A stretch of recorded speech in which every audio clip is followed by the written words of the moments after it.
के लिए एयरपोर्ट पर मंत्री वीके सिंह मौजूद रहेंगे। और अब बता दें आपको कि नई दिल्ली में पूरे इलाके में 450 सीसीटीवी कैमरे लगाए गए हैं। कैमरों से नजर रखी जा रही है।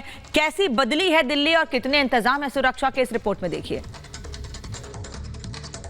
समिट की तैयारियों के बीच दिल्ली के चाणक्यपुरी में वेस्ट टू वर्क पार्क का उद्घाटन किया गया है। दरअसल इस पार्क में वेस्ट पदार्थों से तमाम जो G20 के देश हैं उन देशों के राष्ट्रीय पशु और पक्षियों की कलाकृतियां जो है वो बनाई गई हैं। सबसे पहले अगर आप इस पार्क के अंदर एंट्री करेंगे तो भारत का जिक्र है और भारत के राष्ट्रीय पक्षी मोर को आप देखिएगा कैसे वेस्ट पदार्थों से जो है वो तैयार किया गया है, जिसमें ये पूरा लोहे का मोर जो है वो बनाया गया है। और ये पूरे वेस्ट पदार्थ जिनमें आपको नट बोल्ट नजर आ रहे हैं, रिंच नजर आ रही होगी और ये स्प्रिंग जो है वो नजर आ रही होगी। साथ ही नीचे आप देखिएगा ये चैन जो है वो नजर आ रही है और ये सरिया से इस मोर के जो है वो पैर बनाए गए हैं। यानी कि पूरे जो वेस्ट पदार्थ हैं उन वेस्ट पदार्थों की मदद से इस मोर की इस खूबसूरत कलाकृति को जो है वो तैयार किया गया है। इंडिया के बाद अब हम आगे बढ़ेंगे तो इसके बाद ये देखिएगा जापान का जो राष्ट्रीय पक्षी यानी कि हरा तीतर जो है उसकी कलाकृति को इस वेस्ट पदार्थ के जरिए जो है वो तैयार किया गया है। ये हरा तीतर है जो जापान का राष्ट्रीय पक्षी है। इस राष्ट्रीय पक्षी को आप देखिएगा कैसे सरिये के माध्यम से, सरिये की मदद से इसकी जो गला है उस गले को तैयार किया गया है और इसकी पूरी जो बॉडी इसका स्ट्रक्चर है, इस बॉडी स्ट्रक्चर को नट बोल्ट, बैरल, तमाम जो वेस्ट मटेरियल हैं उन वेस्ट मटेरियल के जरिए इसको जो है वो तैयार किया गया है। जापान के बाद अब आगे बढ़ेंगे क्योंकि जापान भी G20 देशों का समूह है। अब अगर हम चीन की बात करें तो लाल मुकुट सारस जो है वो चीन का राष्ट्रीय पक्षी है और इस लाल मुकुट सारस को जो है वो इस वेस्ट मटेरियल के जरिए जो है वो तैयार किया गया है। अगर अगली इस तस्वीर की बात करें तो दरअसल ये सुनहरा बाज है जो मैक्सिको का राष्ट्रीय पक्षी है। इस मैक्सिको के राष्ट्रीय पक्षी को भी इस वेस्ट मटेरियल के जरिए जो है वो बहुत ही खूबसूरत बनाया गया है। इस कलाकृति के बाद अब आगे बढ़ेंगे, ग्रेट ब्रिटेन की बात करेंगे तो ग्रेट ब्रिटेन के राष्ट्रीय पशु शेर को इस सरिये के जरिए तैयार किया गया है और आप देखिएगा कितना खूबसूरत और कितनी बारीक डिजाइन है।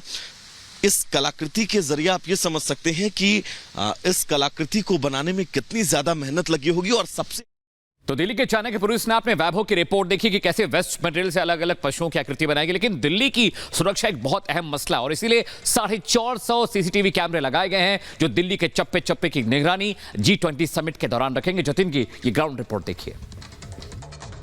G20 को लेकर तमाम सिक्योरिटी एजेंसीज अलर्ट पर है, लेकिन इस अलर्टनेस में सबसे बड़ी भूमिका सीसीटीवी कैमरे निभाते हैं। इस वक्त हम NDMC कंट्रोल रूम में मौजूद हैं।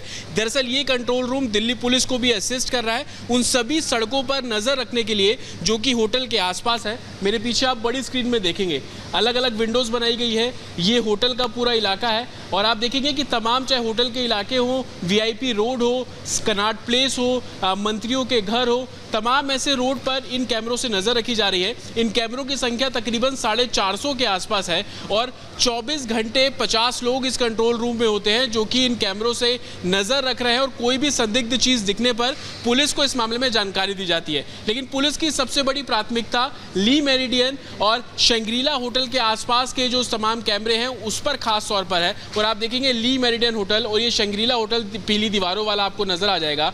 और आप ये देखिए कि कैमरे की क्वालिटी इस कदर है कि ली मेरिडियन की छत पर क्या रखा है, कौन खड़ा है, कितने लोग वहां पर हैं, उन सभी पर इस कैमरे से नजर रखी जा सकती है।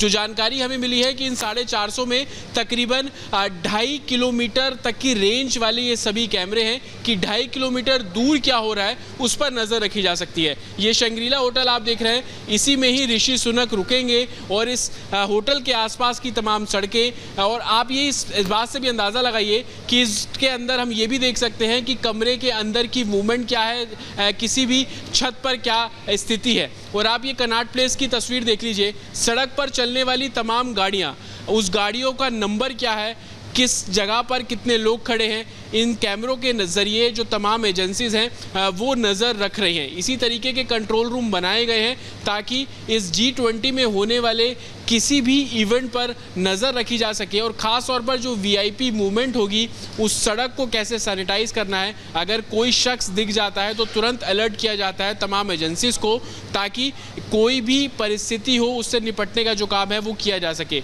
आप ये कनॉट प्लेस की तस्वीर देख रहे हैं, मेट्रो स्टेशन जाने का रास्ता है, लेकिन सबसे अच्छी बात इसमें यह है कि कैमरे की क्वालिटी इतनी अच्छी है कि किसने किस कलर का बैग पहना हुआ है, किसके हाथ में क्या कुछ चीज़ें हैं, बहुत बारीकी से इस कंट्रोल रूम के ज़रिए जो नज़र है वो रखी जा रही है। मैं अपने वीडियो को कहूँगा कि एक तस्वीर अगर आपको इस पूरे कंट्रोल रूम की दिखाए तो आप समझ पाएंगे कि 50 के आसपास लोग इस कंट्रोल रूम के अंदर काम करते हैं। अगर आप 112 पर कॉल करके कोई जानकारी देते हैं तो उसके लिए सेक्शन अलग से बना हुआ है, वहाँ पर बैठे हुए लोग उस कॉल को अटेंड करते हैं, जिसके बाद तमाम जो कंसर्न एजेंसीज होती हैं उसको इस बारे में जानकारी दे दी जाती है। इसका मकसद इतना कि लोगों को गुड गवर्नेंस दी जा सके, लेकिन G20 के लिए ये इसलिए महत्वपूर्ण है क्योंकि तमाम देशों के राष्ट्रीय अध्यक्ष हमारे देश में होंगे, उनकी सुरक्षा को लेकर कोई भी चूक ना हो, उनके काफिले में किसी भी तरीके की अड़चन ना हो, उसी को देखते हुए ये प्रॉपर कंट्रोल रूम अब Delhi police, Delhi traffic police और तमाम सिक्योरिटी एजेंसीज के कॉन्टैक्ट में है